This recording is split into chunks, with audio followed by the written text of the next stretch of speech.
Pinapangako ko na bawat babae, anumang edad o antas ng buhay, ay aking igagalang. Igagalang ko ang karapatan ng bawat bata at babae sa maayos na tirahan, hustong edukasyon, trabahong marangal. Mabilis at maayos na serbisyong panlipunan, makabuluhang gampaning pangpolitika, malayang pagpapahayag ng kaisipan, pagkakakilanlan at kasarian.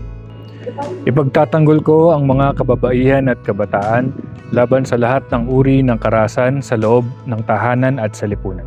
Hinding-hindi ako mananakit, pisikal man o emosyonal. Hinding-hindi ako mga abuso, sexual, psikolohikal o ekonomikal o kahit sa pananalita.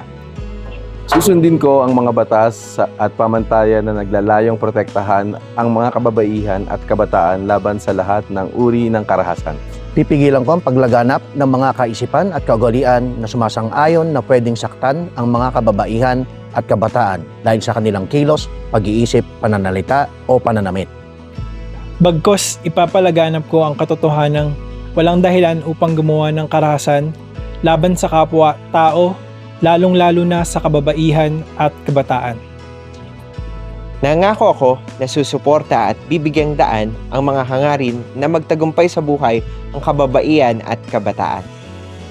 Nangangako ako na magtataguyod ng makikilahok at susuporta sa mga pagsusulong ng programa, proyekto at mga ganapin upang mapabuti at mapaunlad ang kalagayang panlipunan, pang-ekonomikal at pampolitika ng mga kababaihan at kabataan.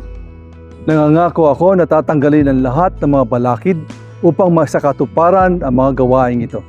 Sa lahat ng aking makakaya, hihikayatin ko ang kapwa ko lalaki na sundin ang lahat ng mga pangakong ito.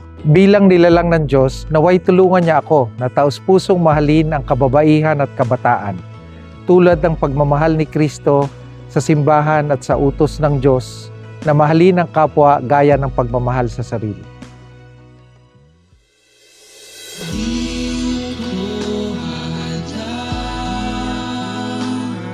Sa'yo